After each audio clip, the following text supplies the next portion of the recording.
Yeah, I'm back. Yeah, I think last time, just one last thing is we had a question of, you add the dodge dice to the soak once you get hit, right? If your ship is dodging, then then it's one universal roll for the ship where it's soak and dodge dice together. Okay, good. Ships don't Right. normally have dodge dice unless they're specifically dodging, which is a Right. maneuver that you'd have to be taking instead of steady the ship, which is why you want a better crew. Because if you have a crew with sea legs, you don't have to steady the ship. The crew can deal with it. That's just confirmation that we did it right last time. Yeah. You We did kind do of it came to right. that conclusion. Ships don't dodge unless you're maneuvering a dodge, and you're not maneuvering a dodge if you're steadying for the crew. Once again, it's like these are things that just stack Specific on top of helmsman Yep. maneuvers. Yeah, that's what we did last time. Yeah. I had So we're good. We some were in a panic. modifications I would make in terms of mostly just adding specific moves to the helms. Oh yeah, no, Crew. definitely.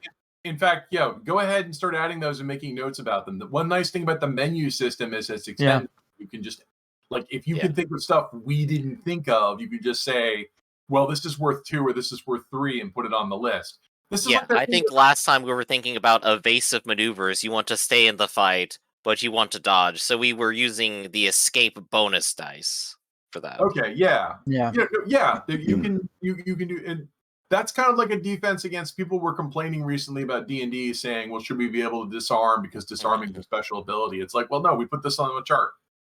Go for it. Yeah. Right. I think it is robust. Okay, but we're back. Thank you for waiting, everybody. I realize we might I might want like a swamp map in case things turn hairy, but just throw some purple on and we call it a swamp. Right. The problem is that like when you've spent over a year collecting maps from various, you gotta organize yourself. I know, you're like, oh, I'm gonna need this at some point, and then I'm gonna have to think about how to organize too when I start running some stuff here. I know how to do it for like Kingmaker, which is like, well, I know there's these 5 environments that are gonna happen all the time. They're on the map, so I have a map for each of those. Right, yeah. So that's something, I guess. That's not a bad for the approach. games we've played with you. It's honestly, it could be literally anything. It could be literally. I've got quite a large collection here, but yeah. And some of the stuff I have, but it's not uploaded to Roll20, so it's an extra step. So we'll just, we probably won't even need a map. But if we do, maybe we'll use see if we start to fight, I guess. We'll see if we start to fight, exactly. Okay. So, you guys are traveling through the jungle, and so you've been told roughly where this place is, this Kuka village is, and there's direction to get there from the town, but you said that you were going to circumnavigate. The advantage to this is that perhaps the Kuka won't assume that you are actually at all involved with the wolves. The disadvantage is that you only know approximately where the place is, and so you're gonna kind of like come up on the town when you sort of stumble across it. So after several hours of laboriously hiking through a swamp, the dry land in this case means that the water only comes up to your ankles. There's a thick miasma that hangs between the trees that sort of sprout from this endless expanse of still water muck. Still water, of course, is not a perfect description because the surface of it is constantly disturbed by the many insects that nest in it and are constantly buzzing around you and harassing you, biting you from all possible angles. And so you guys are keeping your spirits up. Abla is getting a little bit fatigued by the hike. When you first encounter the Kuka, and by encounter the Kuka, I mean Does anybody have observation as a skill? Or danger sense, I guess, would also help here. Nope, not me. Nope. Okay. Actually, I do have observation as a skill. I put 2 marks into it for this purpose. I have danger sense. Okay. All right. So in that case, we will roll for it. These crocodiles are in their natural habitat. They have camouflage. They're gonna rote their stealth, which means that you guys will need 2 successes. So anyone who didn't have at least 2 dice is going to automatically fail on this one. But sounds like some of you guys do have it, so go ahead and roll. Habitat, so no, I don't have anything. Let's see. What is my habitat? Sure. I guess, I mean, forest would be the habitat we would use for this. Oh, I thought you would say swamp. I know, but I don't think is swamp a habitat that shows up. Isn't one of the ones in there. It depends on whether, and swamp isn't one of them. I mean, but it depends on whether we're swamp by the river or just swampy ground. And the answer is, like, are we on the bayou or are we, in the Everglades? And the answer is we're in the Everglades, so this is forest. Mm-hmm. Sure. All right. Okay. So this is mind observation. Mind observation and danger sense would apply. Not Gaston. Okay. Got one. I'll throw a personality out there. I'm optimistic. Tends to mean happy-go-lucky. Well, fuck. Oh, that's right. I could have thrown personality to avoid the fatigue, but I didn't, so never mind. Would you like ops to take observation ambush as a favorite use and reroll it? I don't have an observation. My 8 comes from danger sense. I don't have any skills. Oh, okay. I understand. I mean, I could tap luck, but I'm not going to use my chapter gift. Yeah. And neither of you 2 have observation, yeah? Nope. Okay, well, we are ambushed. I mean, we were warned, and then we are. Yes. All right. So,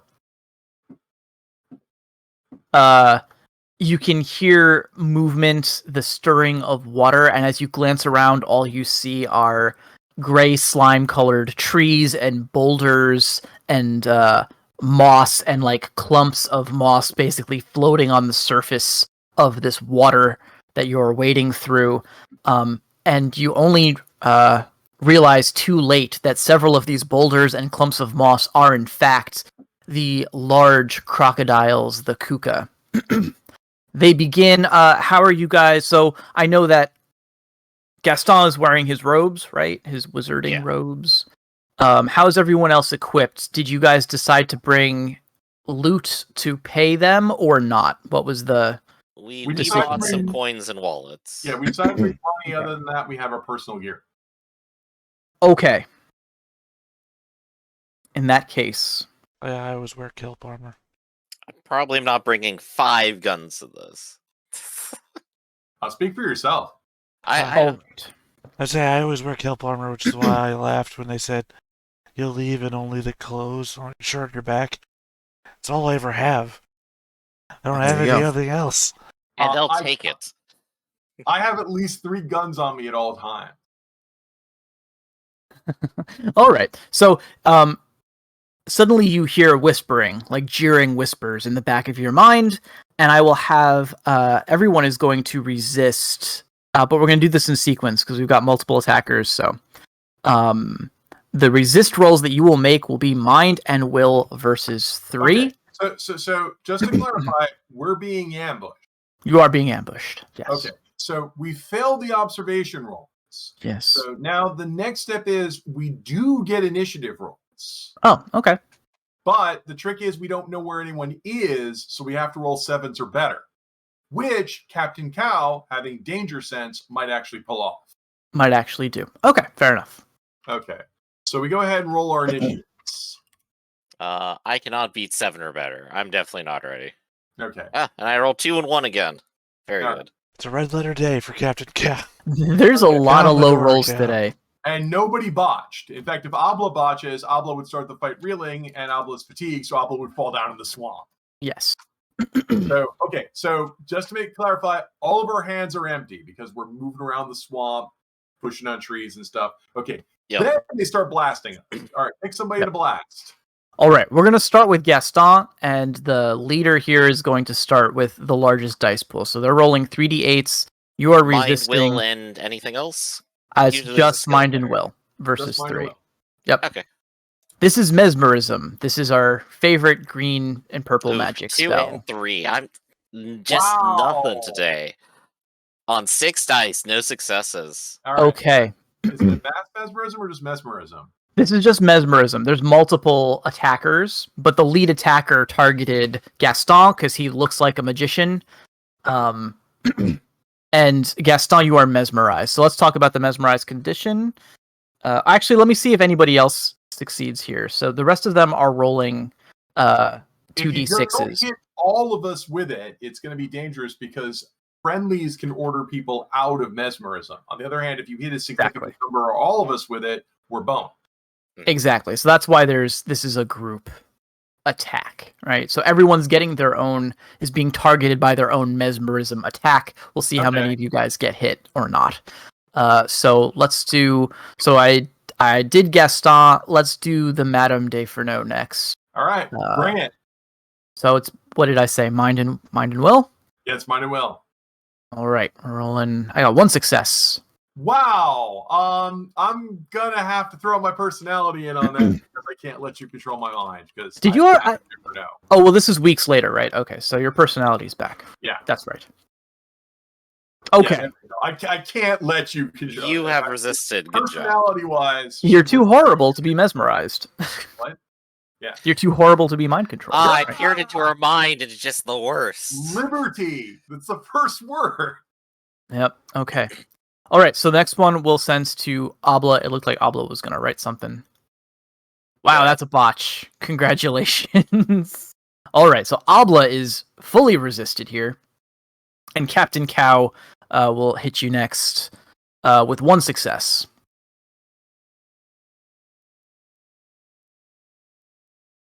One success. Okay, so it's a tie, which goes to the defender. So, so far, only our Gaston is Only the mesmerized. Yep. The magic user got mesmerized. Okay. Yeah. All right. So these guys have revealed themselves. There is one large, very fat crocodile who is as she rises up from the swamp water, you see under the layers of moss and muck that is her camouflage are glittering beads. Some of them seem to be made of coins themselves that have had holes punched through. But she's adorned herself head to toe in these jewelry, basically, that looks like sort of foraged found objects. Surrounding you are 3 other... 3 other crocodiles. Each of them are slightly smaller than this main one. But all of them seem to be festooned in other various found object jewelry, and all of them are wielding is it Quicksilver rods, I think? Yeah. Quicksilver rods. That's a metal rod, possibly for them brass so it doesn't rust, filled with mercury. Don't let that break open. Don't let that break open. So, and they are emerging, we'll say 32 paces, which is medium range, so that... They gotta be at least that, because that's as far as the spell goes. Exactly. So they're within range to hit you with their spells, but not within range to be easily counterattacked. I am going to pull up a map for also, this. we don't want to kill them. We came here to negotiate. Right. So massacring all of them would be a bad move. Oh, that's interesting. Okay. Great. Let me know it's our turn. Yeah, it is your turn. I'm just trying to set up a map quickly. Okay, I'm going to... I get 2 actions, so I'm going to pull out my Fusel. It's like, I didn't want to have to do this, but they're too far away. And then I'm going to have to yell at Gaston, who's like, I know something's wrong with Gaston. He just shut the fuck up. Gaston. Oh wait, hold on. Sorry. You've got to snap You out of it. mesmerized. Do I gotta tell you Told something to do? You weak-willed milksop. Mm-mm-mm. Okay. That is just 7 or better, which will that's only one success. That's enough to remove his reeling, but not enough to tell him to stop being mesmerized. And I can't order him to stop being mesmerized until I remove the reeling, because reeling counts as confusion and he wouldn't be able to hear me. Right.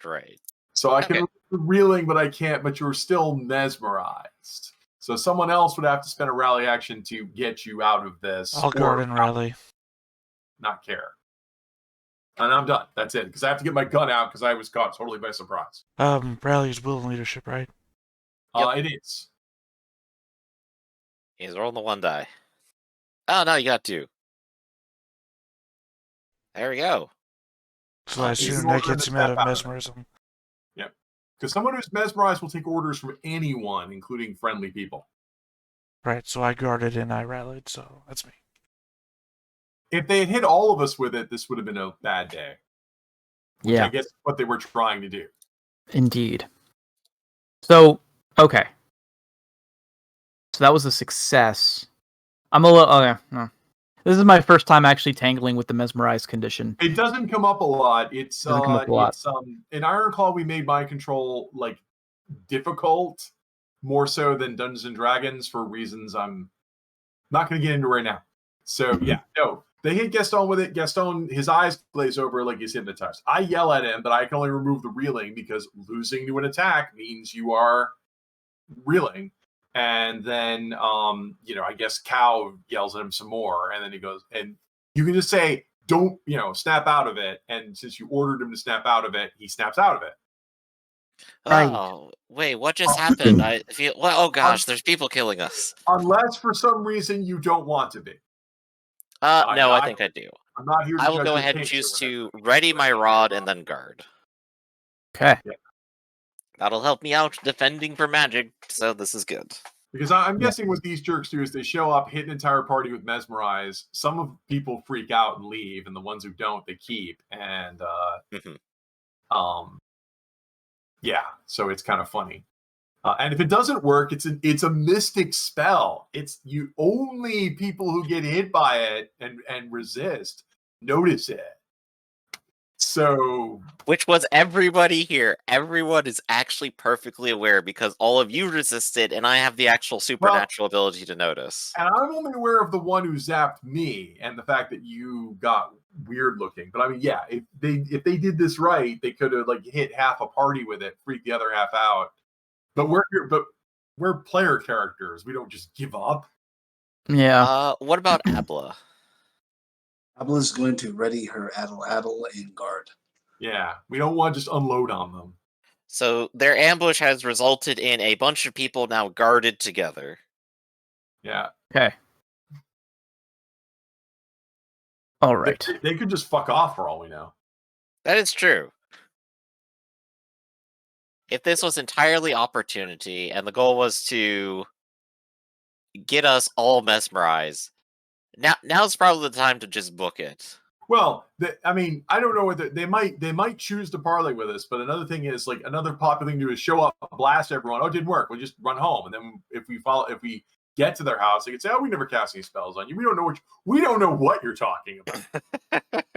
Why, it's almost as if deceit is a class skill among the Cognoscente. Right. So this entirely now depends upon what is their actual goal here and what's their disposition. If they're complete cowards, now's the time to book it. They're at medium range. They could choose to negotiate with us, or they could just fuck off. I have a gun. Abla has an addle, and you're a wizard. Mm-hmm. So, and considering that they're also wizards, at least they should recognize, wait, this guy is an elementalist. I mean, I've also got some more insight into how the original adventure was written, and the way it's set up is wizards are subtle. You show up well, the mind control didn't work, I'll just leave.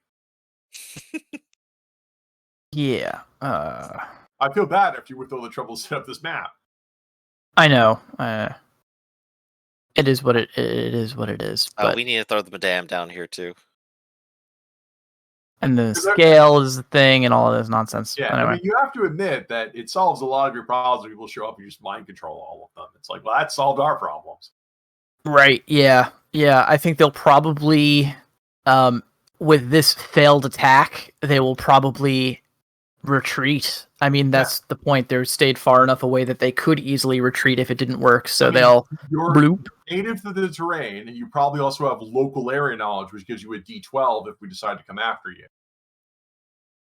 And if we did, you have the usual problem that when you go after people, that separates you. That's one thing I think a lot of player characters forget about. If people retreat and you run after them, only some of you are going to make that roll to go after them. So then you're separated. So who wants to be the one person engaging with 4 mind control wizards? I mean, since we are not going to fight them anyway, or we're trying not to, it doesn't seem like we should just let them go. We should. Also, don't forget Obla's petite. Obla can't run after them. Right. That would immediately separate her from everyone else. Which I imagine also happens to a lot of people that come here. No, I mean, we were warned, but we're not a bunch of superstitious gits. So it's like, we just like, oh, they're trying to gross. They sloth away. Like, huh. And also, I also have to point out that we don't even know if those were Kuka or if the Kuka have their own infighting. I mean, people are individuals, so this could be anything. Right. Until we figure it out, we don't know. All right.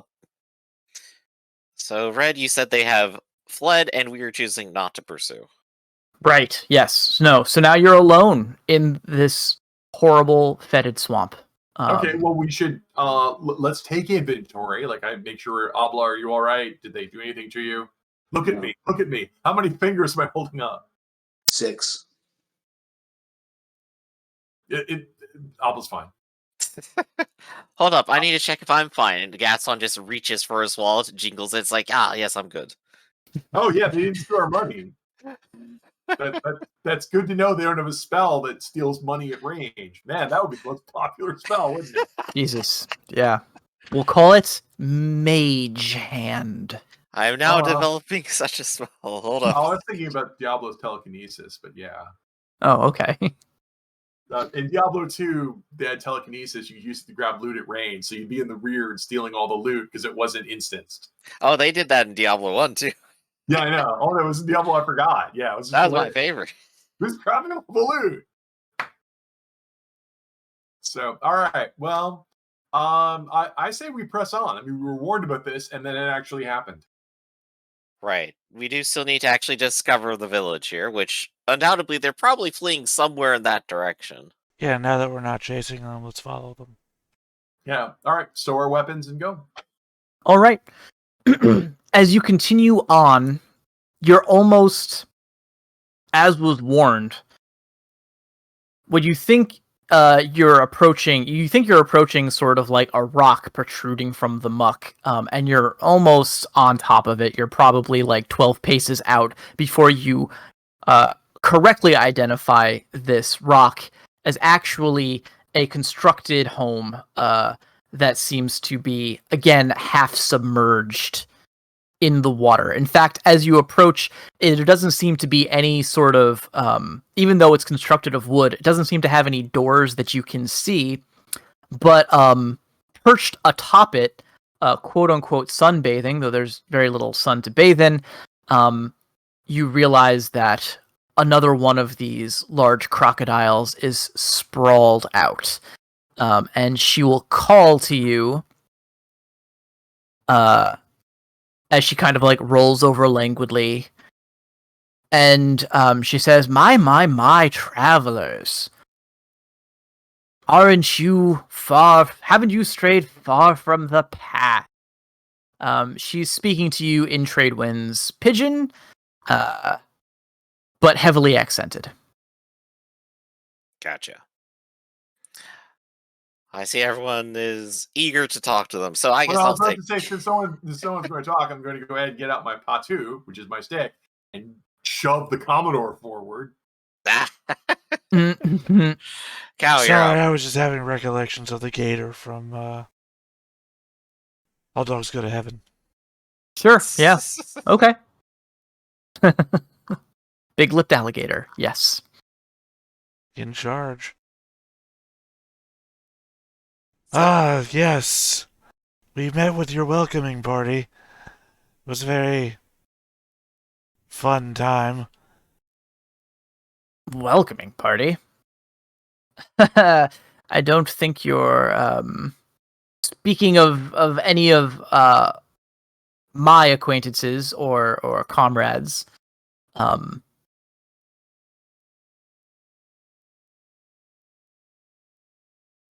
Well, I'm sorry, was that everything you had to say? yeah, no, that is. I'm thinking, but no, that's pretty much everything. She's just like, I have no idea what you're talking about. Sure. Ah, well, it's come to my attention that perhaps you might know of a certain amulet that may have come into your possession. She yawns dramatically and says, I don't. Oh, I have many trinkets in my possession, but I'm not looking for trades right now. Unless you have something that would pique my interest. And now she rolls over in your direction, or she'll sort of slide off of the roof of this house, sploosh into the water, and there's like a jingling that accompanies this move, and you realize that she is also adorned in objects and jewelry, and upon closer inspection they seem to be keys and also wax seals, not the wax but literally the metal seal that is used to imprint the wax. She's covered in dozens, possibly even hundreds of these things. What time of day is it? We'll say it's midday. I can't imagine you guys would have trekked out here at night, but under the canopy, it's still pretty dim and murky. Right. Because you said she was sunbathing, but then there was no sun to be had, so I didn't know. Yeah, Exactly. maybe a couple rays here and there filtering through. I see. Well then, perhaps you'd be willing to discuss what it is exactly that you would be interested in. Say over dinner? Okay, she's gonna cackle. She says, "Are you inviting yourself to dinner at my residence?"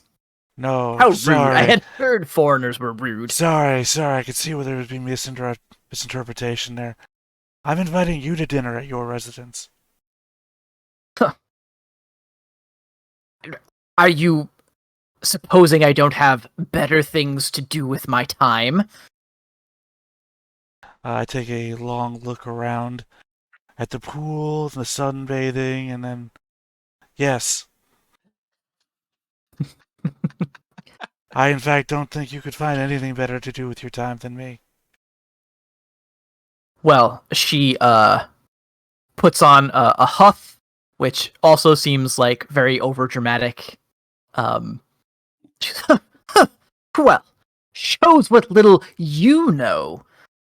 I have quite a busy social schedule. I can't just leave my place of work to go and fraternize with random hooligans. I will not be going anywhere. So you're going to stay here then? Well, this is my home. Oh, okay. So what if I just stay here then? Well, And we can... then I would say... Sorry, what were you going to say? Oh, no, just cut me off. That's fine. Yeah, she could. Well, then I would say you have another thing coming. I am quite a powerful magic user, and I have ways of dealing with interlopers. Unless you have something that would make it worth my while, turn out your pockets. And at this, she pulls out her quicksilver rod and gestures, waves it wildly at you. Okay, but is she actually casting a spell? Or she's No. just demanding that I turn out my Yeah, pockets? she's just making demands. Joke's on Trying to be you. threatening. This wasn't made with pockets. I'll like tap the captain on the shoulder and go, perhaps we should ask a more pointed question about what we're after. Also, the captain identifies as male, so doesn't have pockets. Only the females have pockets. That's a common misconception. Okay, it took me a minute, but there we go. Right, yeah. Kangaroo. Okay. And also Pernina, they're also marsupials. Yeah, right. Got a lot of marsupials on this team. Well, she says, you telling me that you have nothing of value? I don't believe it. I can hear it on you. I can hear the jingling of hard metal. And whether or not she's being honest about this, she seems... I actually have to intervene. I'm going to have to pause, get stiff, T-pose a little bit, and say, we have... if you have wares, we have coin. Okay, I guess it's a joke just for me. No, I get it. Okay. I mean, reference not found. Of course, the cat has to say it too. Yeah. But yeah, no, we brought. Well, I mean, she had started off specifically saying if we have nothing she'd want. We got lots of stuff. I mean, remember, this you is like the keys, mind don't you, wizard. ma'am? Mind wizard here knows what we have. Doesn't want any of it. My mind is a blank slate. Yeah.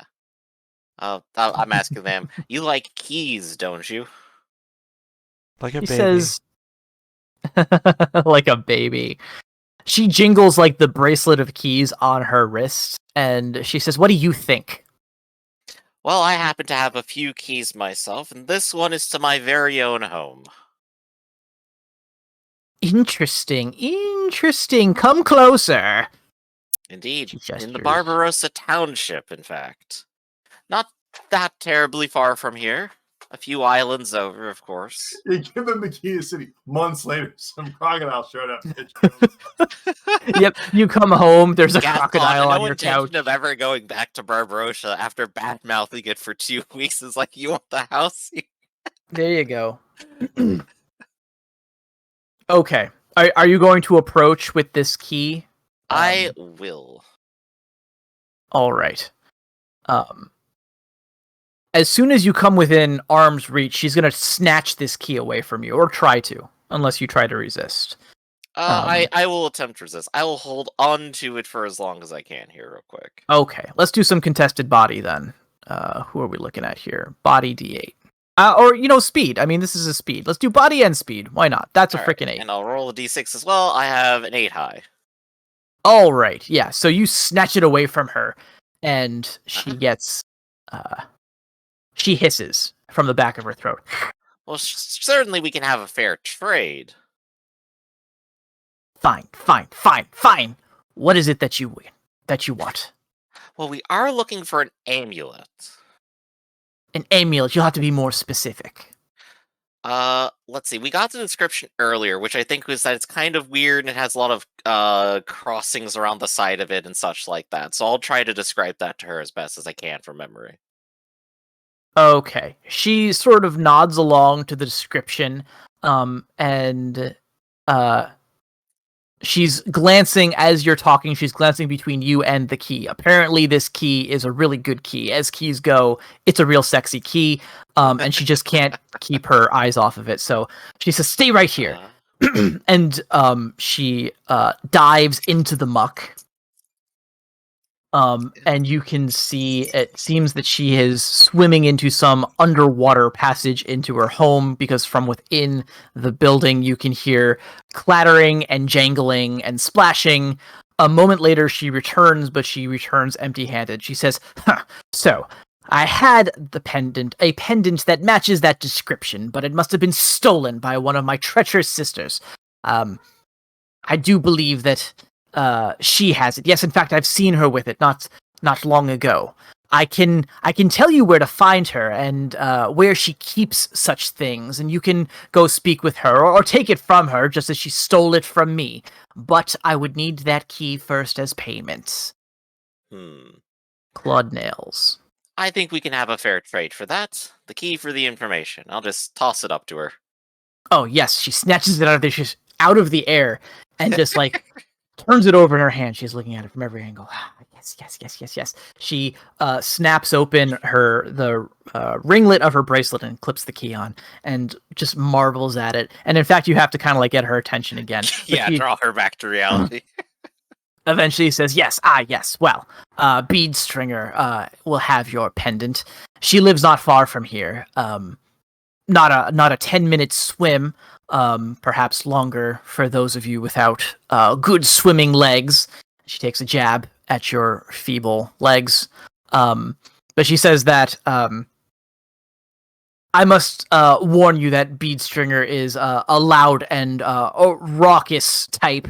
Not at all as kind and sweet-tempered as I am. If you intend to treat with her, you better had come with something a little more valuable than honeyed words. She says, but if you intend to steal the pendant, which I fully endorse, seeing as how she deserves such treatment, well, you will find it in the locked chest in her bed chambers. Of course, again, only a strong swimmer would make it there, but well, I don't suppose you've stolen the key to that. Ooh, you are a clever one. I may have. What is it worth to you? I'll give you the gift of a mirror. Of a mirror? Mirror, MERE. It's a extravagant stone club seen as a status symbol. That's what Apple's been making. Very nicely carved out of exotic stone club. It's usually used, it's a status symbol. Yeah, it's usually used like a scepter of office. One of our favorite quotes is from the Devil's Dictionary, which is, "The mace, a symbol of office. Its original form was a heavy club, which shows the purpose of how power dissuades dissent." There you go. A similar thing. I'm so rich, I have a nice bashing stick. Exactly. My bashing stick glitters in the sun. Here's what I'll have. Abla, I like that. That's a good tactic. I'm not sure if she's going to go for it, but why don't you give me will, negotiation, and a bonus D8 for that, or we'll give you a bonus D12 for that nicely crafted club. Yeah, you are handing over an extravagant value item. Yeah, right. So I think that's worth a D12. These are very vain individuals who like material goods.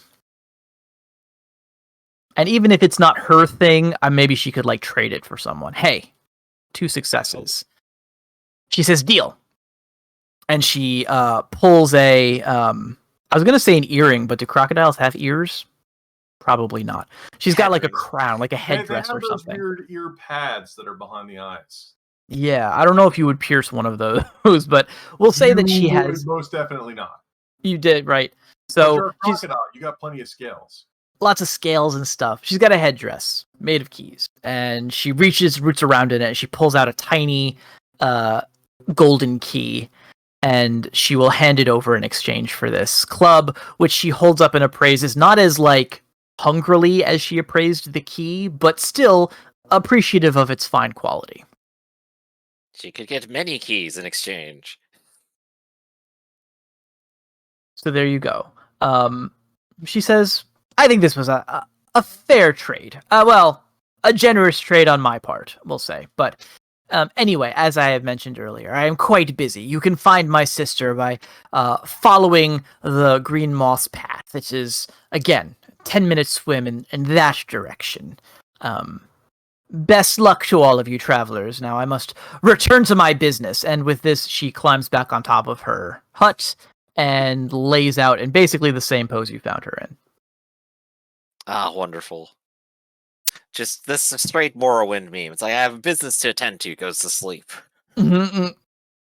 Yep. Stands stock still, doesn't move. Wish I had that picture on demand right now, but it probably is time for us to move on before she changes her mind. I mean, yeah, if you guys don't make haste, she will loudly start saying, encouraging you to move on. Alright, well, she did give us directions, and we know where it is, and we know the chest, and we have the key to it at the same time. We're in a winning position now. All we have to do is take a big swim, apparently. Indeed. As you trudge through the muck. The only problem with swimming is Abla's a little exhausted. We'd have to rest first. Sure, that's the only problem. How much rest would Abla need to recover from fatigue here? Generally, it's not a long rest, but... No, actually, it's a short rest. It would have to be like an hour or so. Yeah, okay. You'd probably want to find someplace out of the water, but you could find like a small raised area. All right, and all we have to do is not get ambushed again. Okay. That's right. We put up. We sit down, defense the perimeter. If you smoke them, if you got them. I give you a 75% chance. Look at you, lucky. Okay. Well, I do have one of the apples. All right, so you guys managed to find a spot where you can camp and rest up and recover from your fatigue and eat some wolf apples, and you're feeling better now. And now, I assume you're going to make your way to the bead stringer's hut. Indeed. The bead stringer's hut is actually quite larger than the hut of her relation. Keykeeper, right? There you go. Okay. And when you arrive there, you see no trace of anyone in the vicinity. Just a large hut of similar description standing in the water. And to this one, I believe it was said we have to be able to swim to it. Yeah, Is well, that a much like check the or- other hut, there is no entrance into this. There's no window, there's no door above the water line. So, to get in, you need to root around underwater in the muck. What kind of magic user are you, Gaston? I'm an elementalist. Move Earth in your repertoire? Theoretically. Did you tunnel us away from the inside of the top? Perhaps. Could you part the sea? Could you do something for us here?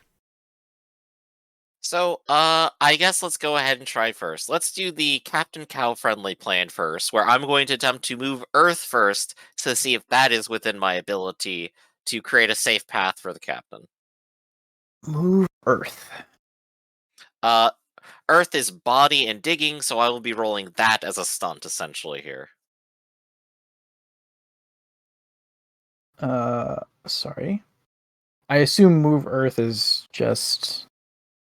It's like... Basic spell from the core. Earth. Not a spell. Yeah, there's Basic- a whole bunch of the basic spells, but I'm an elementalist, I can do a stunt, and I'd probably be rolling the relevant dice for it. Which again, body and digging, and I only have body. So this is probably going to fail, and I'll have to try a different... Let's go for it. If you get a success, I'll give it to you. I mean, this is mostly a wooden hut, but that's a success. Okay. There we go. Okay. One success.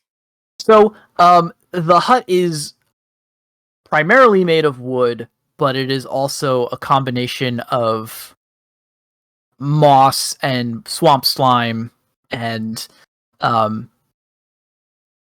as you reach out with your elemental powers, you are able to shift some of this in the roof in such a way that you create a hole large enough that someone could slip through. And there we have it, Cow. A above-ground entrance, just for you. Sounds good. So just go ahead and wiggle on in there and tell us what you see. Sure thing, we'll do. Okay, so Cow springs into the hole. Inside the hut, it's a lot like outside of the hut, except there's certain sort of levels built into the sides, almost like balconies, I guess, on the inside. And two of these levels are above water.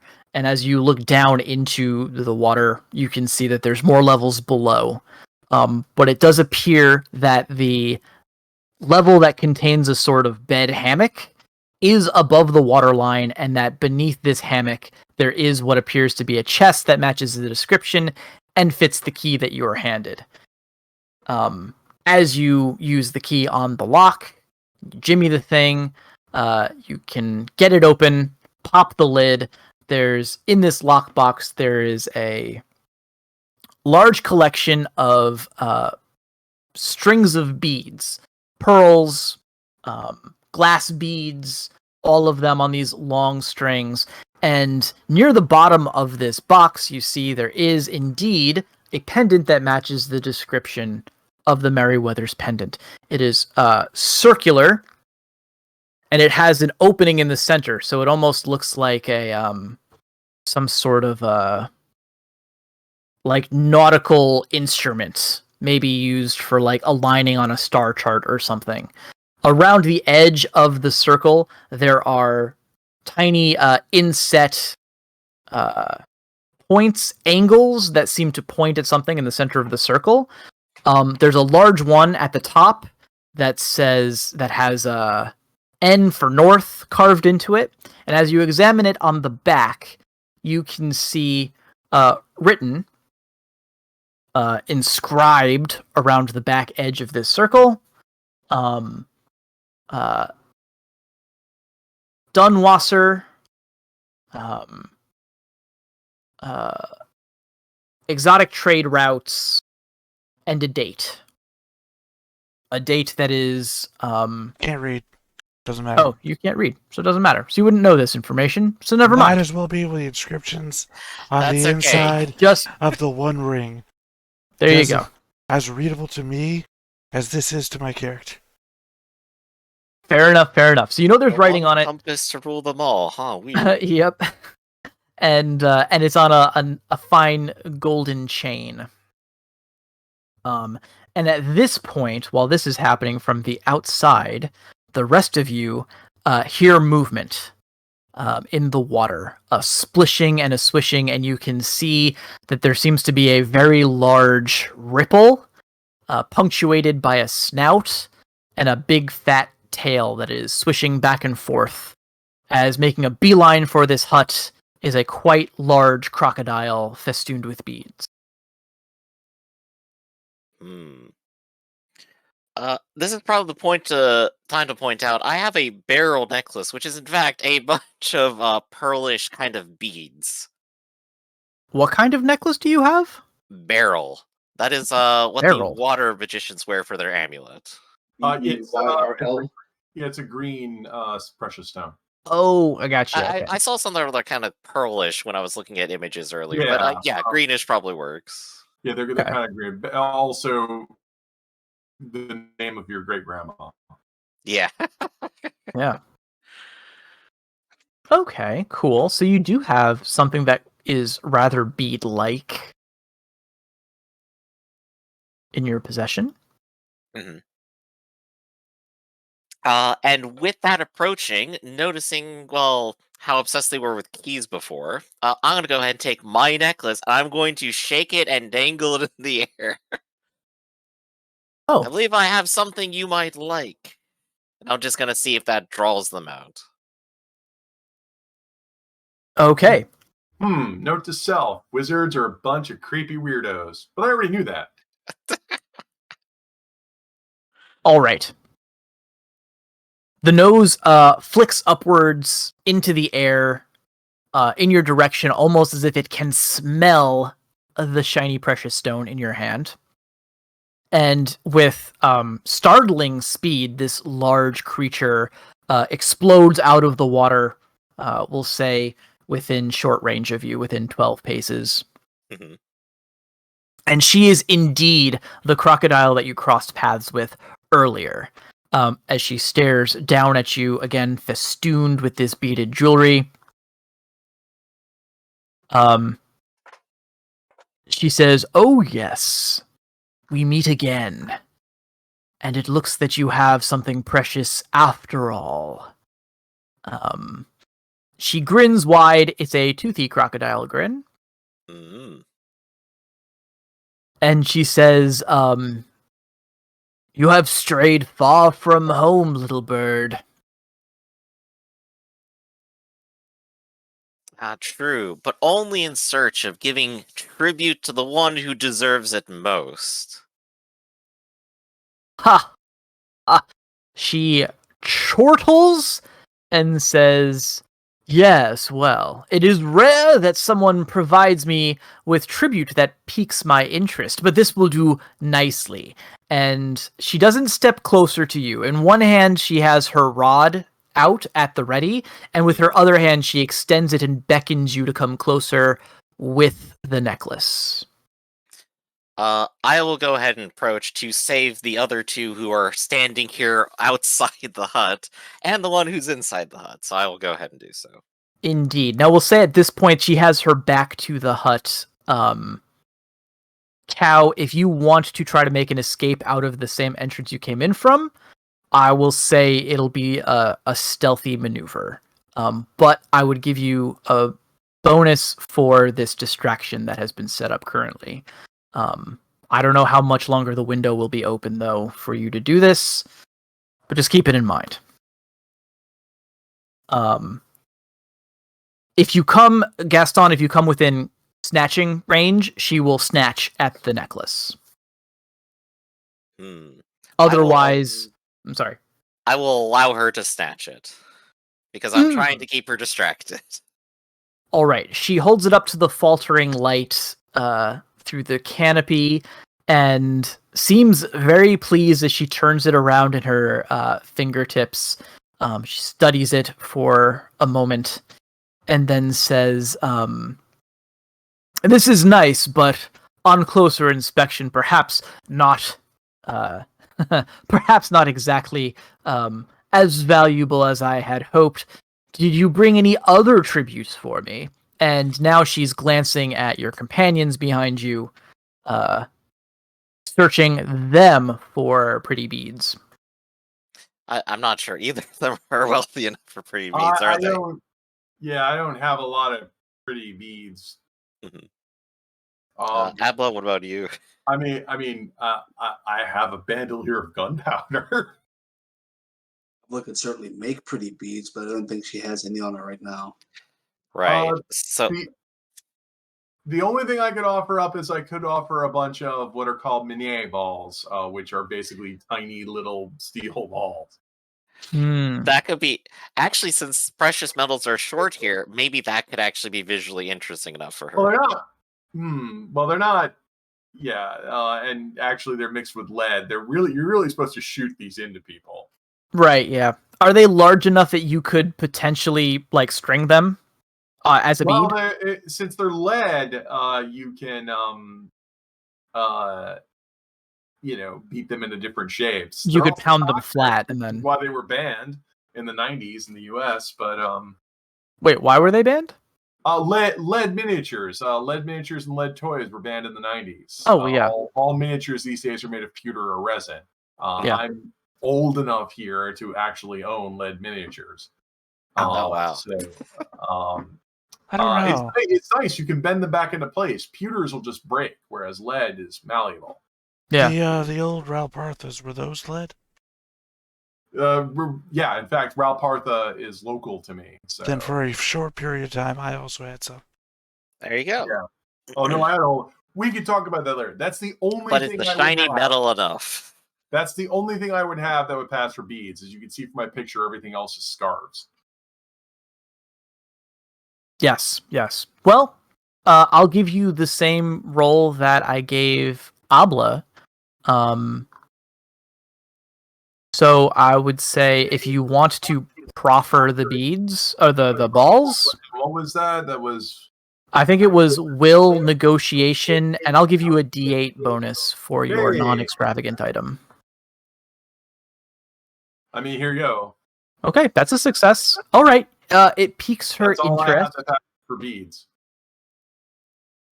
Yeah, no, that'll. She'll swim past Gaston. Thank you. And you can use them for weight. You can also use them to weigh stuff down. Like a lot of people forget, capes are often weighted. You're right. Oh, they're cape weights.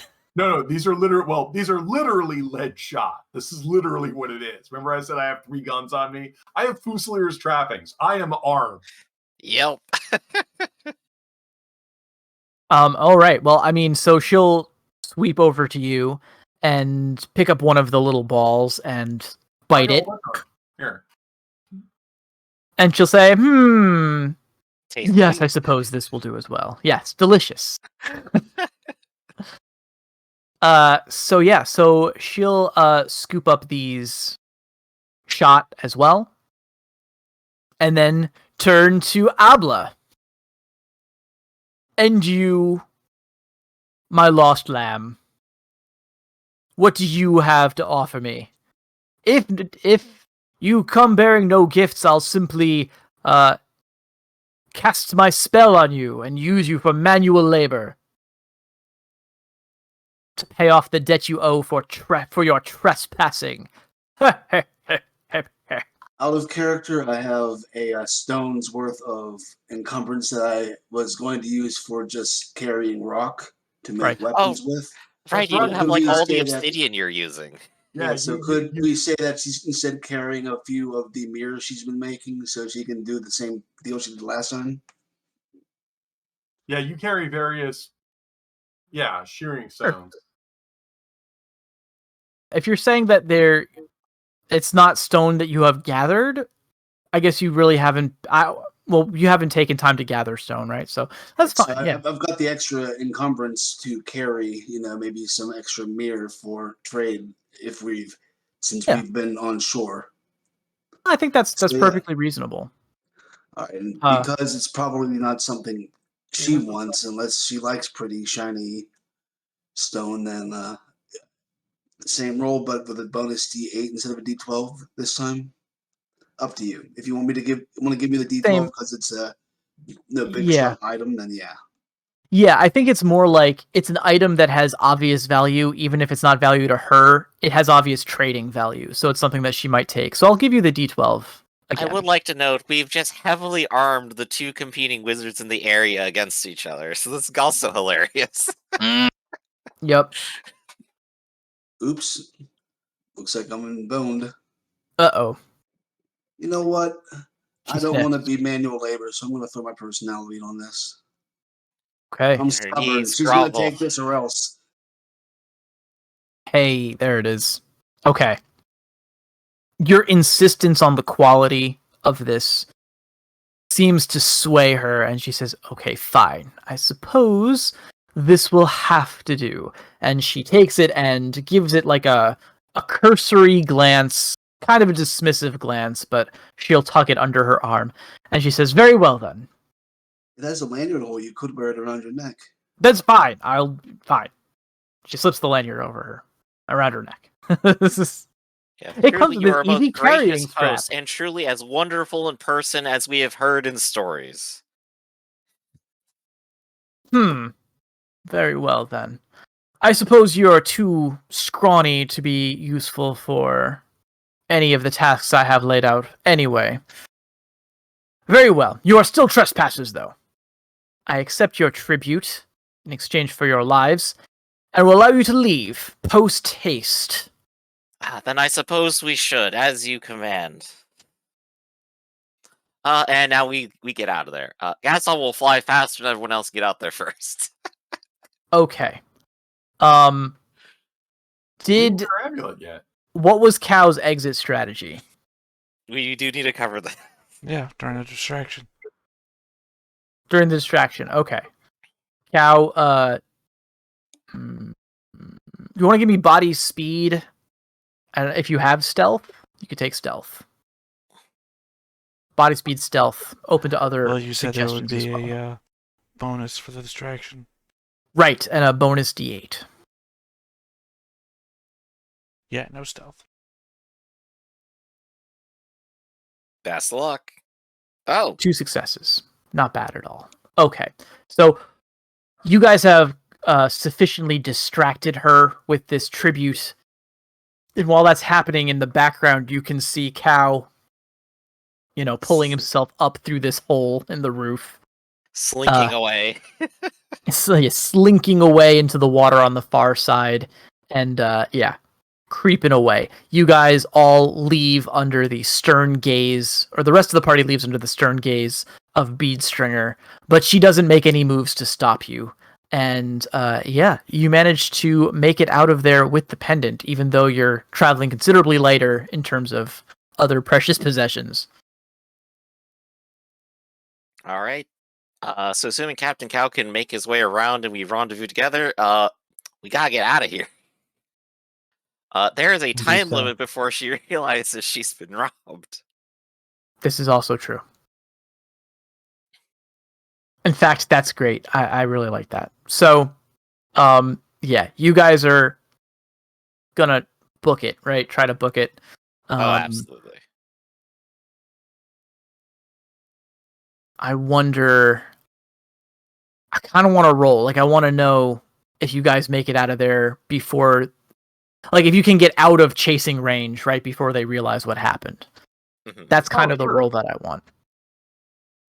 I would suggest a roll of endurance and stealth. Body, speed, endurance, and stealth. Body, speed, endurance, and stealth. Okay. Yep. All right, so we'll I got start body and speed. 2 success. We want body, speed, endurance, and stealth. So you got 4. Speed, endurance, and stealth, and because it's 4 dice, we need at least 2. At least 2, right? So yeah. This is where I'll ask, like, if this would be a favorite use, what would this be? Well, you have 3 successes. I have 1 success. Oh, okay. Favored use would be, I guess, swampy terrain, like for endurance, right? Or for stealth. I would suggest fleeing. All right. Well, I have 2 successes now. I re-rolled my 1 favorite use, fleeing for endurance. There you go. A very good use of endurance. I do want to ask, hey, I can fly, and I can fly faster than everyone else. Can I just go ahead and get a bonus die for that? Well, unfortunately, Abla's lagging behind. Abla, what is wrong with you? Okay. I'm going to make my favorite use of stealth as fleeing, and throw out another D8. Which is different from ambushing, yes. What bonus should I get?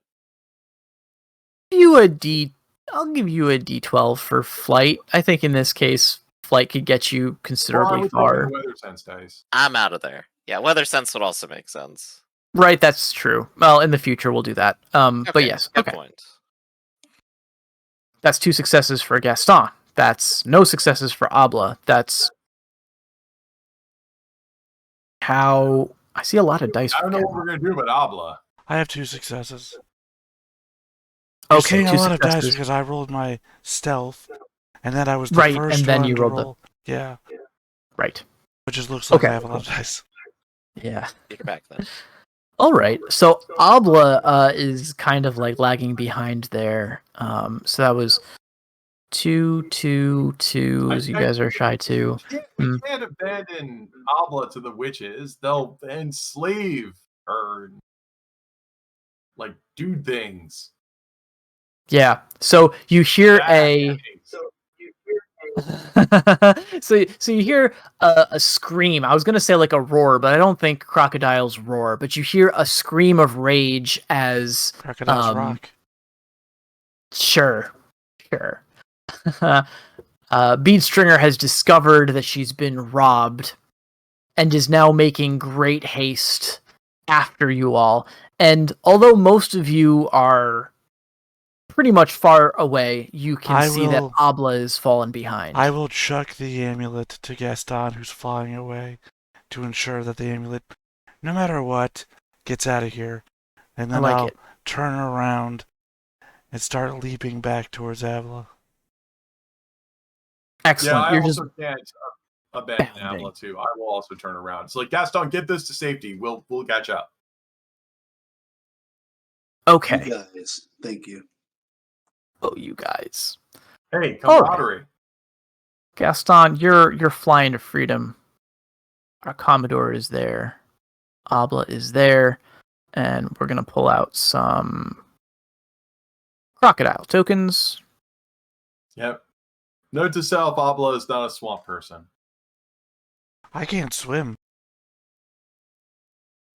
So It's anything waist height is a real danger to me. But you're the... Oh, never mind. I built in a character weakness, alright? What are we doing, a sailing campaign? No swimming. Well, you're very good at boarding. Yeah, I just jump from ship to ship. Yeah, boing, exactly. boing, boing. Remember, we don't have to kill them, we just have to break them. That's why they call me Ivan Drago. Once they get within... Alright, Griff, now that you're back, just let you know, we tossed you the amulet so you can continue flying away. And I'm flying away. Yeah, we're going back to save Abla. Best of luck. Okay. These guys are initiating the fight. So I'll give you guys So we roll to see how ready we are. Yeah. And you're in 32 paces. That is... That's medium range. Yep. And so I think medium range, whatever we need, I don't think I have it, so never mind. For medium, it's 4. You want to roll 4s or better. Oh, 4s are better? Okay, well then we do have it. Okay, so we can each have a weapon out. Nice. Fusil it is. I'm always armed. Okay. Oh, you got he's also legged. And clawed. All right. Beadstringer is going to attempt... Where's my token? Did you ever drag it out? You don't have a token. Let's drag one out. Oh, I gotta drag it out. Okay. Yeah. I think Griff mentioned that earlier. I don't think I have a token. I don't see it. Madam? No, you're the top one on my list. Okay, I don't see it. I guess I don't. I'll drag one out for you. Hold on. You might not have permission for it. And I'll give you permission. Oh, I do have permission to see it. Okay, no, it's I think you need a character sheet to have a token. No, you have a token. It doesn't. You have a blue icon for some reason on the thing, but when you drag it out, it drops your actual token image. So you just have to look for your name, not for an image. Yeah, well, maybe later you can show me where this is, because I don't see what you're talking about. But okay. I got a token, and I'm next Abla. And I got a gun. So you got a gun, and you're going to be targeted, because you got a gun. Yeah, so she's going to try to countershoot, so they can go ahead and nail us. Cool. So they're going to try to hit you with a perplex. I'm rolling 3d8s versus 3, and you are resisting with speed, mind, and inquiry versus 3. Okay. It's a race. I'm rolling like medium today, but you guys have been rolling very bad, so it looks like I'm rolling pretty good. We have been rolling miserable. Yeah. So, Ironclaw, you need to roll a speed, mind, and inquiry. No, you do, Abla. They're targeting you because you have your gun out. No, you keep saying Abla. I keep saying Abla, and what I mean is Madame Dayferno. I am so sorry. That one's on me. Okay, that one's on me. That's why I was confused. All right. Speed, mind, and inquiry. Great. My worst stats. All right. I only have 1 success. I am reeling, and you perplexed me? Yes, which means that you are confused. The colors! Get out of my mind! I'm sorry if there's noise in the background. It's garbage day. I guess it's always garbage day when we do this, but yeah. Get out of my mind, Liquid. Right, okay. So I'm nailed. All right. So that was Beadstringer. Give her a...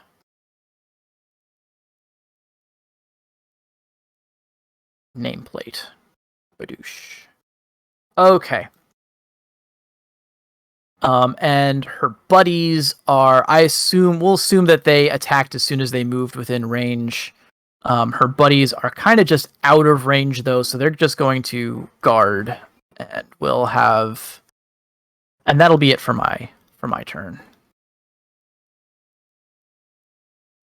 All right, well, I can just aim and throw a warning shot at Bead Collector. I think they're still at medium. I think the maximum range we're throwing is short. Unless you're using an addle-addle. Oh, right. Sorry, I forgot who I was talking.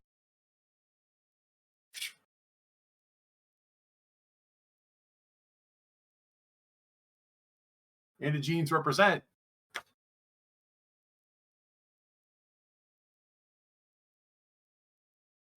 Indeed. Okay. This is my favorite addle-addle, or do I have to go by the ammunition? You go by the weapon. Oh, no, my favorite use is when in range. So, oh, you're not in range now. Okay. Right. So I'll just go with that 11 and 5 there. Okay. And we're gonna dodge. Well, I can't actually dodge that. Let's see what I do dodge. Well, there is a range penalty too, so you can use Oh, that. that sucked. If it's a medium, it's what, D12? D12, yeah. Yeah, you get a D12 range die. Hey, That is a tie. That's great. So you'd have to break the tie with cover. So how like muddy is the swamp? there's a lot. I mean, they're like, you guys are trudging through water, and they're like swimming through water. So Okay, so I'd assume they could like dive, right? Yeah. So you could dive lower and it hits the water. That would make sense to me. Whoosh. In game terms, we all have soft cover. Yes, everyone's got soft cover, and these guys also have been guarding. I should have rolled their guard dice as well, but yeah. Okay. Okay. That's Commodore. You're up. So are we saying this is difficult terrain? It is, but you're a fast jumper. Yeah, I guess I could do that.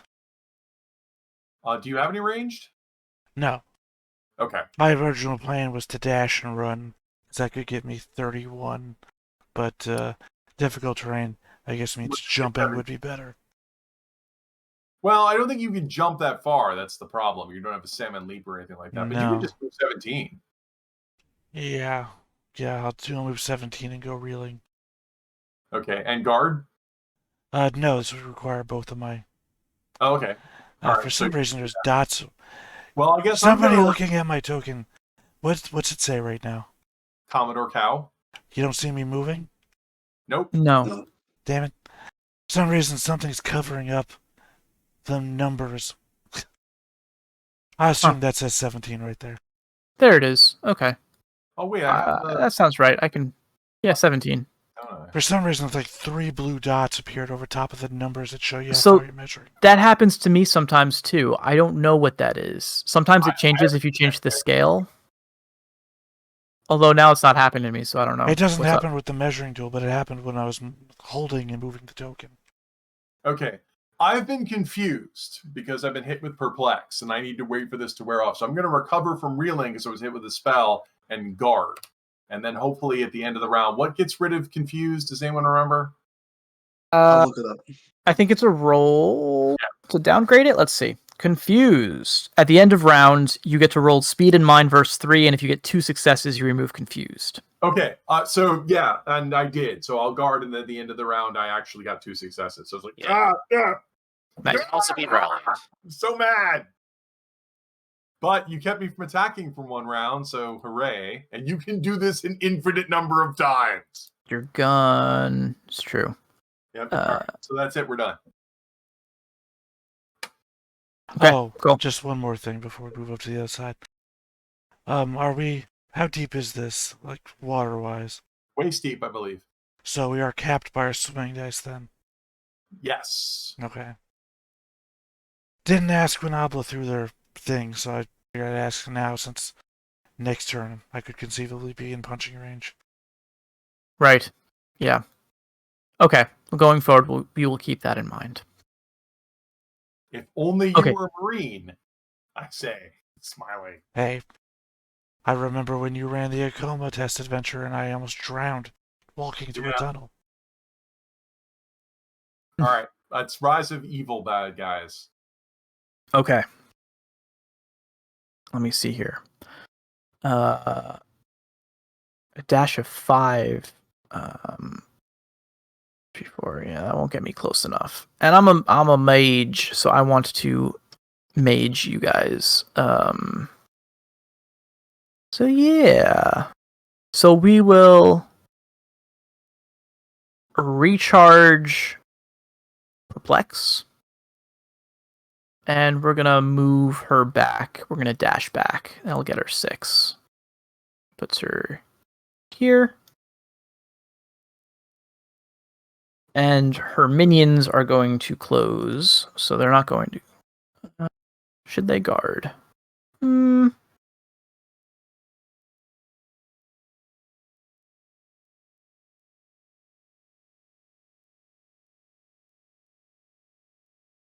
up 5. And... we're going to try to hit Cow with some What do these guys have? Oh,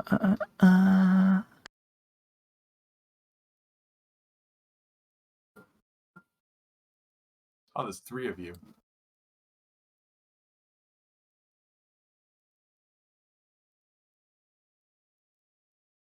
Oh, yeah, there we go. Okay, cool. There's a stat block. Jeez. All right.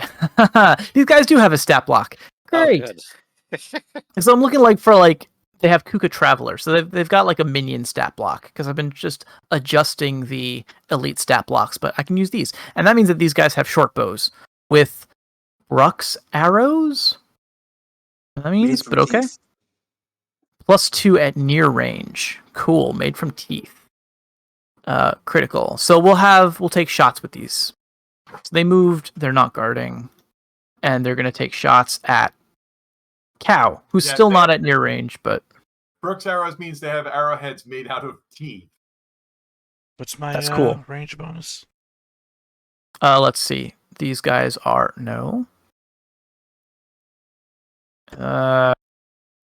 outside of short, so they're still technically medium range, so you get a D12. D12 range. You get a bonus D8 because I'm reeling. Cool. So we're rolling 2d6 and a d8. And we'll do that twice. Here's the first one. 2d6, d8. 4 high. Yeah, but I'm capped at D4s, right? Oh, crap. Because of swimming. Yeah. Yep, so... Ooh, okay. Hold on 1 second. It's 1, 2, 3, 4. 4 dice. So 4 D4s plus... The D12 still gets capped at D4, right? For range? I assume that's a RAF question. No, it does not. Okay. That's not your dice. Your skill dice are capped, but not ranged and circumstance dice. Cool. 1, 2, 3, 4. D12.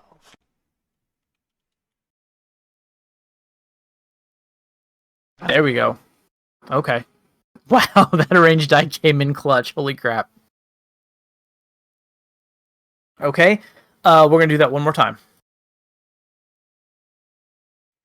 This time is 6. Oh my god, so many 2s! In numerical order, though. 1, 1, That's 2, true. 2, 2. That'll appreciate the symmetry involved. That you do. Okay. So that is short bow is damage plus 0 critical, so it's just going to be the 1 damage. Soaked. I'm going to mute my mic for a second. I've soaked it. I'm already reeling. No change.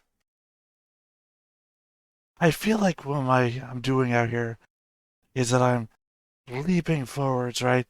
And I'm just waving my arms. Look at me! Look at me! Don't pay attention to this sniper. Right, Look at him, basically. shoot him. Okay, that's it for my turn, so we're back to you guys. All right, not enough of this. I am going to aim at Bead Stringer and shoot.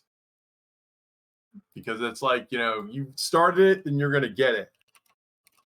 Let's see if we spark. We do, with Gusto. Okay, you get an extra D12 due to range. Yep. Actually, well, yeah, no, because we said we established What 30. the hell? Well, I actually did move back. I think you might be outside of 30. Yeah. I can still hit you from here. This is a foosel. I'm using my 2... Well, but I'm taking an extra D12 for range. I'm going to roll the 2D12 first. Let's just see what happens here before I figure out what her... Wow, that sucks. Oh, all right. Okay, so I'm dodging with a D8. Come on, 8. Come on. Wow. The tables turned. Oh my god. It's like, well, I don't want to kill them. I guess I'll just fire a shot and oh shit. Oh shit. This is a foosel. That's 2 successes. So that's 3 and it's slaying. That's a 7-point hit. Crap. Bead Stringer, what do you got here? Soak. Okay, 7-point hit. She does have a D8, D10 natural armor, and D8 leather armor, and the gift of improved armor. So 2D8 and a D10. So roll that. Only soaks 1 of it. She is deadsies. Do you have I anything have else? no. You don't have toughnesses or luck or personality? No, they're Or really not something like like that. combatants. They are. No, I mean they're elites, but yeah. Yeah. But they're not. Yeah. So this is the second time that someone has fucked with me and then rolled really, really shitty. Yep. They fucked around and found out. And they It's found not out. like, So I mean, I didn't want to kill her, but it's also like, okay, they're gonna sit, there's 3-on-1 with commander. I'll just fire a shot and boom, and then when the smoke clears, it's like, ooh. oof. There's a headless crocodile floating in the water. Yeah, that was an overkill, wasn't it? I believe so. I think it was soaked down to 6, which is still overkill. So yeah. Like I'm just gonna pause and like look at my gun for a moment and like look at me like, wow. Damn. I didn't think I would do that. Yeah. The other 2 crocodiles scream. I mean, technically they're out of near range, but I think it. Well, yeah. Also, in game terms, it's like, yeah, we just overkilled your leader. Do you want? To Yeah. stay? They're And not you're maybe outnumbered. mechanically afraid, but I don't think they want to keep fighting. But yes, it's still your actions. So Well, I Do you have assume anything else you wanna Ava do? would reload, and the Commodore would recover from reeling, and I guess press, right? Yep. Reload and guard. Yeah, so that's us. Reload and guard, and I guess Commander will recover from reeling, and I guess keep going, or are you just going to guard? No, I'm gonna move forward. So I'm just doing 17. Oh, I should have moved further last time. Yeah. Okay, so the Commander keeps closing, but I guess I mean, we could probably just end this because on their round they're just going to run away, right? that's true. Yeah, they're gonna make haste. Yeah, I should have gone 22 last time. Okay, well, I guess Commodore, you can when they run away, you could loot Beatstringer's body. Well, I mean, there's no real time component that says you guys couldn't come up here. No, that's well, true. except the fact that we have to wade through a bunch of swamp. Fair. I mean, if they're gonna run away, I'm going to let them. I didn't want to fight them, and No, I understand. If anyone else is gonna get our taxed, it's gonna be me, I guess. yeah. I mean, I'm there. Like, I'm asking, so it's their turn. Are we just gonna have them flee and just be done with it?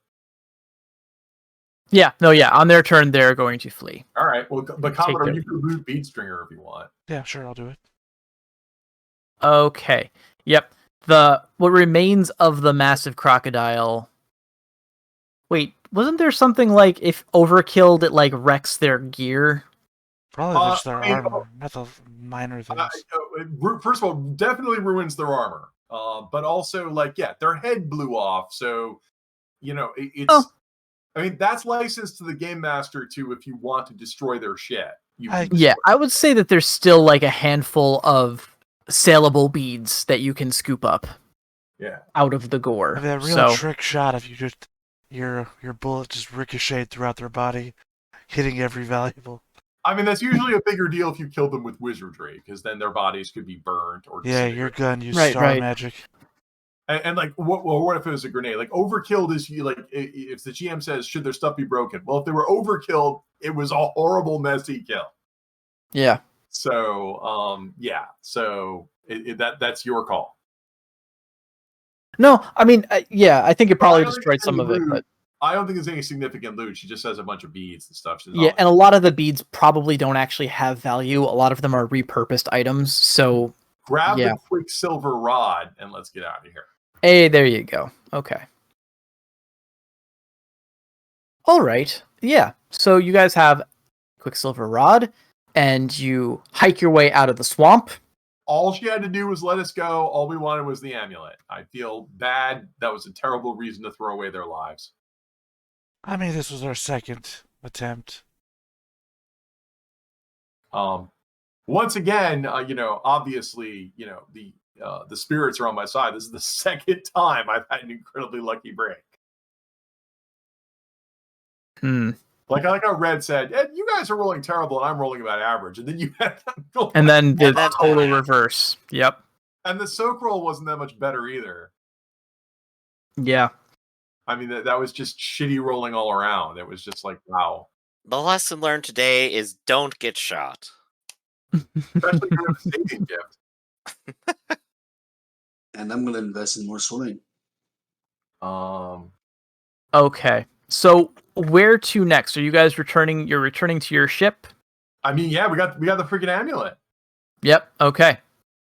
And the Kukas don't like to come into town because they have a bad reputation. I mean, I'd be worried a little bit about revenge, but we don't That's live a here. Well, we're Maned going wolf back to our problem. ships and leaving on ships. So if they want revenge on us, they'll never well, we get still it. have a couple weeks. We got to finish doing the repairs. No, but We did the repairs first. I Yeah, specifically I think said that we would yeah. finish all that and leave. Oh, okay, perfect. Well then, crap. We can leave this town. Yeah. Cross our nose, not up it. They have a weirdly shaped head, sir. hmm So now that we have the amulet, and I guess I'm on the ship maybe waiting for people, I'm kind of curious, is this amulet supernatural in any way? It is not supernatural. Nope. What a shame. Trinket. It doesn't show me the direction of my heart's desire or anything. What worth is this thing? I'll throw it over. It Sorry. could be an astrolabe. Oh, but you did say earlier, it does have writing on it, and I am the It does. person who could read, and I do now have it to read. Okay. As you examine it, as I said, you can see that there are it looks like there are indicators around the sides of this circle. One large indicator is embossed with the letter N, obviously indicating north.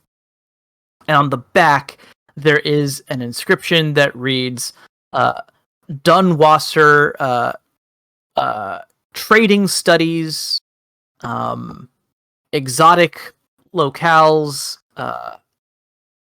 A, and a date, which is, I don't actually know what date I forget what the year is that we're operating under, but this is about 60 years old.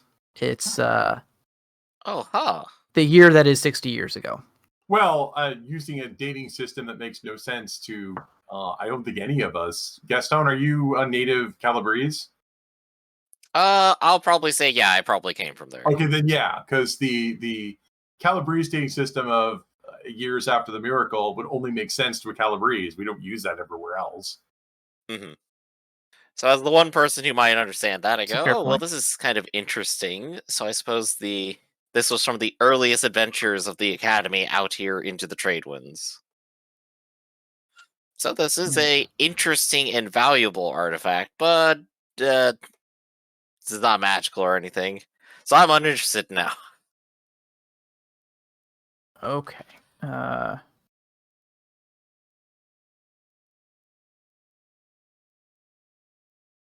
to figure out what happens next. Sorry, I have to make a note because I would definitely forget that. All right. Well then, yes. It's up to you guys what happens next at this point, because you've completed the goal of finding this amulet, and it's supposed to have some kind of worth to someone named Merryweather, but if you can't find a reason for it, then it's probably not worth a whole hell of a lot to you. So, where to next? Well, if we want to go ahead and extort Merryweather for money, we have to figure out where he went. And we did spend 2 weeks here talking about him.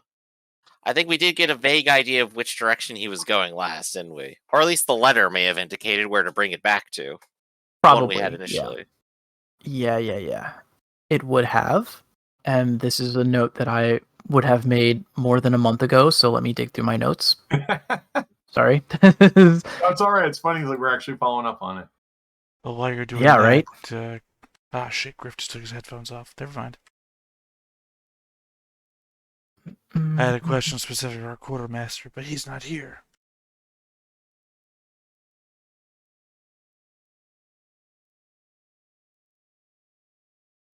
Yes. Okay. Yeah. So, Merryweather and his fleet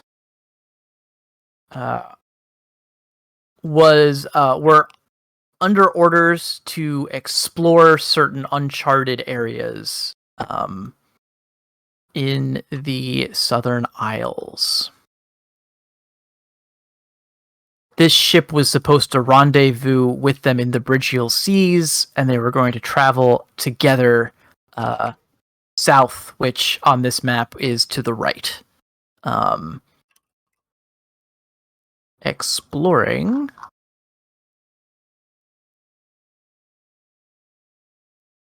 We're going to pick one of these places, and we're just going to see what we get.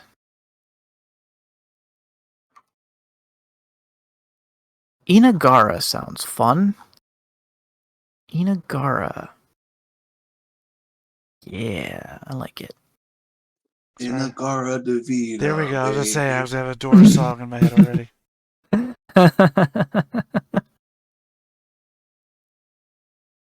Okay. Yes, apparently they have been tasked with treasure hunting based on some old writings that suggest that Inagara contains hidden wealth. And that vault with all those holes in it. One of them was made for me.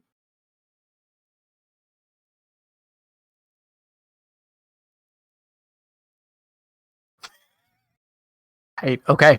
Alrighty then. Totally lost. Yeah, I'm sorry, because I'm half listening and I'm half reading, so I'm just sort of like, a little bit distracted. Streamers at home, you're welcome, people. You're welcome. Yep. So obviously these plans were made like at least a month ago by the time they fell into your hands. However, the expedition that is outlined in the documents on the ship that you recovered from the Righteous Indignation, which is now in pirate hands somewhere else, was that this expedition was intended to last like 2 months of searching, excavating, and setting up a discovering the nature of this treasure. So there's a better than even chance that the Captain Merryweather is there still. Although for how much longer, it might be a close thing. By the time you guys make the trip to travel over there, who knows? Well, we have nothing better to do, and we should probably leave town now that we've pissed off a bunch of angry witches. Here today, gone tomorrow. Well, I mean, our ships are parked off of the island, not at the town, so yeah, we're not at risk of them anymore. So what I was going to say, but I was waiting for Griff to get back, was that we should take stock of what cargo we have, and we can make micro stops along the way, trading at ports, based on what's in our holds, and whatever ships we come across on the path there, and what's in their holds. Mm-hmm. That sounds good to me. That just requires our quartermaster who have been here to tell us that information. Yep. So quartermaster is here. The information we have is we still have 18 tons of obsidian and a ton of gold and silver. Right, so we need to know what ports along the way are trading in those materials. I just imagine like when the ship lists the loud clinking noises it makes. Red, how many ports along the way? Are any of them large enough to buy up the expensive obsidian? Well, no, we want specifically the ports that are importing those materials, not the ports that are large enough to give us. And if you wanted, and I would also suggest we want some time to think about that. We are like about 10 minutes from wrapping up. That is true. We could cover that on the interim if we want to start like at our destination next time too. I mean, I agree it's a good time to start wrapping up, but we all know that's not going to happen. We're going to start next session with this conversation. True. Take a note. So I'm drawing a line right now on the map. If you want to make a route there that's going to pass the most number of ports without going out of your way, really, then 550 divided by 50 is... Oh no. 11 days? 11 days of voyage? That's not so bad. Plus days that you would stop at ports, so for each stop we'd add a day, right? So that'd be 3. So like 15 days, 2 weeks if you made these stops to get there. I'll make a note that a route like this would be 2 weeks, and then we can talk about the trades that you make along the way. That sound good to people? Yeah. All right. I mean, this is probably where you start writing down and making up ports, and just all you need to keep track of is the name of the port and its imports and exports. Yep. All the other rules fall into place. Well, that and how large of a settlement is attached to that's right. And how large of a settlement. So you just write down the town of, Purinina, and then, Pularula or whatever, and then imports, exports, done. Or the city of, and then, and then everything else, any other deeds you want. There probably wouldn't be, since none of these are on the major routes, nothing here would be bigger than town. Yeah. Most likely, because we didn't document it as a city. Right. In which case, we're definitely not going to be getting enough money out of selling a single ton ever. Well, that's why that's often why you try to use trade instead. And everyone here has seen Spice and Wolf, right? It's the best anime ever. Yeah, so we can go ahead and trade up from our obsidian, which at the very least, our obsidian isn't stolen goods, so at least we're good to hold that for a while. Well, this isn't Skyrim where there's a red marker and everything's stolen. Yeah, to say the stolen goods would need a matter of probably what? I mean gold? more in terms of someone looking for it and trying to track us by it. It's like, where did someone drop off a whole bunch of animals? Yeah, it's not like it has provenance. It's not like there's codes on them or anything. It's like you've got a bunch of obsidian. Yeah, our obsidian is perfectly fine because we traded for that. I mean, to do a Rafferty quote, back then they didn't call them blood diamonds. Back then they called them diamonds. Yep. Mm-hmm. So we can go ahead and do some talking off screen about the trading and what we want to do for that, and what we want to do for now. Well, we can start wrapping up with the debrief. We got 10 minutes. Yep. All right. So I was playing Madame Fernot, and my motto was liberty, equality, camaraderie. I was playing Gaston. My motto is perfection incarnate, and boy, was I perfect against wizards who are more powerful than me. I'm playing Abla. Her motto is chip away. I continue to play Commodore Cow. Okay. And my motto is worth 5 XP. Worth, exactly. It's a motto to live by. Or so, 1 yeah. XP or whatever number I throw out there. Let's talk about the goal. The reward would probably be local knowledge for getting the amulet, and I think everybody is exchanging that because we're not planning on going back. Yeah, it was local knowledge. Or insider with the maned wolves, but you guys were all over that location, so I'll give you local knowledge. Because we did go to this place, find the freshwater, one of the swamps. I think local knowledge would be more appropriate. But in any case, we're selling it back, because we're not going back. Just double checking. Yeah, okay, local knowledge also applies to trade. That's just what I wanted to know. What's the area called, just so I can keep better track? Puku Atima, I'll post in the chat. Yeah. There it is. Puku Atima. There's our 6th goal. And we'll take local knowledge. Definitely more of a Latin America feel to this adventure, which technically counts as that's technically part of the Pacific Rim. But...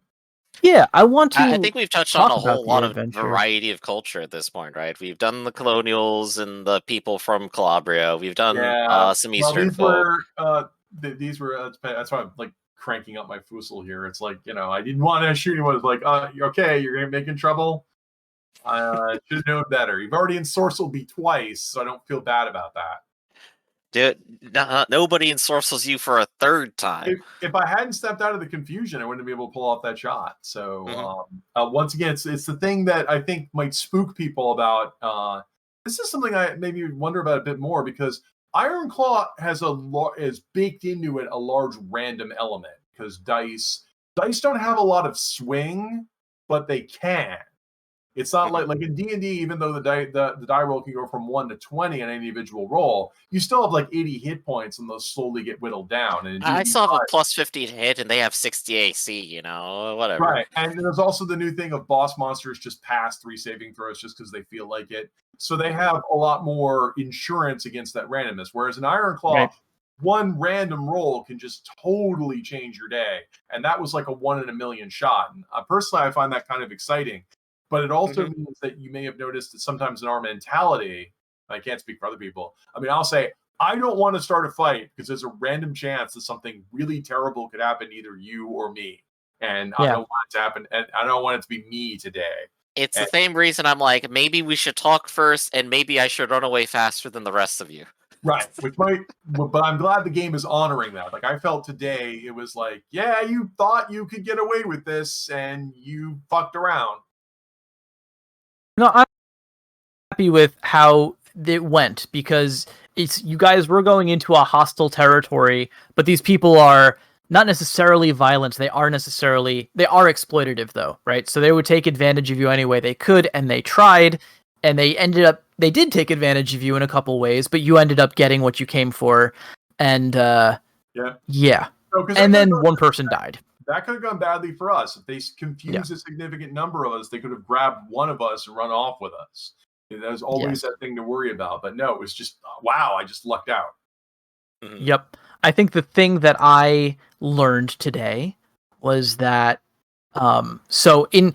this is something that they mention in the adventure, but they don't mention the mechanics of it, which is mesmerize. Mesmerize is interesting because, yes, it is kind of a vulnerable status in a group, right? Because it makes one person very vulnerable, but if that person has allies, they can easily break out of it. The way it's described in the book is that these people will take like lone adventurers or small groups, mesmerize all of them, use them for manual labor. But right, like we realize it's kind of fragile. Instead of succeeding against one of us, they could have succeeded 2 or 3, in which case the situation would be very different. I mean, there's 4 of us, which I understand is a large group by modern standards. So yeah, no, they could have pulled it off. If the dice had landed differently, it could have been elites. A very different outcome. Yeah. So, I mean, one of them was elites. I feel like if I changed it, I would have probably added one more typical to it and doubled up on one of the mesmerize attacks on one of you guys. I still feel like that would have been fair without having completely tipped against you. Hit us all with perplex, and then once they've got all of us perplexed, then grab one of us to mesmerize. But that's getting a little more. But I mean, you could see it could have been, especially if players are making mind and will their dump stats, which we didn't do. Mm-hmm. So So no, I mean, it could happen. It's one of those things where it's plausible it could happen. Like I've complained in the past about adventures where what they're describing either could not happen or could not be defeated by the sheer numbers that they have here. It's like here, it's a plausible risk. Yeah, and it needs to be a plausible tactic. If this is how these guys like steal their goods, then they have to at least somewhat reliably be able to pull this trick off against people. Admittedly, most people they're attacking don't have personality dice, so it is weighted in your favor from that. That's another thing to think about. Like that's why I talk about learning the rules can help you learn the universe. I could see where we defeated it, but if we had, if we were typicals or not, no, like you said, no personality, I could see how other people who weren't as badass as us could have succumbed to it. Exactly. Or we could have rolled like shit because we were rolling terribly. We were doing that all day. I mean, if we all failed the roll and we were all mesmerized, it's like then 2 weeks later. Yeah. The other thing I wanted to draw attention to is this adventure. The Kuka Conundrum is one of, I think, like 3 adventures in the book, which is pretty cool. There's 2 full-fledged adventures and a bunch of other smaller ones. Thanks again for Tempe and the other people who pitched in. They're in the credits at the last minute. Tempe organized all that, so thanks for that. And I wanted to point it out because it's delightful. Sometimes you see, sometimes, I mean, I think it's one of those situations where there's a lot of detail here, and it does require someone to sort of parse an adventure out of all of that detail. Like you have to kind of understand what it is you want to, what mechanics you'll be presenting to the players based on the type of group you are. But it's a delight to read because it's just full creativity from start to finish. And since you guys have already played it, I would recommend checking it out because it paints a picture of this just fantastic village. That was Tempe worked on Book of Monsters, and that was one of our goals was, I mean, I know you listen to us and notice the Aleph. I'm always highfalutin where if I just wanted to go to a box and stab monsters that are in it, like the computer games do that way better Yeah. Because no one ever gives me grief about my build or whether I'm doing the mechanics right or whatever when I'm playing a computer game. And so when I come to the tabletop, I'm looking for something that's a little more nuanced or a little more involved than that. And yeah, and I realize that makes our adventures a little more higher up. But we were also praising Kingmaker earlier, which is also pretty good about that too. So yeah, I'm glad you enjoyed that. Once again, that's the kind of thing that people ask for, and we don't necessarily hear positive feedback about it. So I'm glad you appreciated that. But I think Tempe really rose, and their crew really rose to this occasion. So it was really good. Yeah, all of them have this approach of like it is an open-ended. It's a scenario, you know. Yeah. They describe all the forces at play, and it's kind of up to you or your players' actions to sort of see how it all unfolds. But I like it. I think it's a cool approach to adventure design. So, thumbs up. Yeah. Anybody have anything else they want to throw in here before we wrap? Well, I've come up with 8 XP, so I've raised my swimming to D12. All right. Okay. Great swimmer. We have found that swimming pays off in this adventure. So yeah. Oh, you know what? I didn't say this, but I might as well offer it to you guys now. So goal, find Captain Merryweather. Pretty straightforward, pretty open-ended, but it gives us something to shoot for. So makes sense. So I'm going to go ahead and write that down. Cool. All right. So thank you guys for coming and playing again.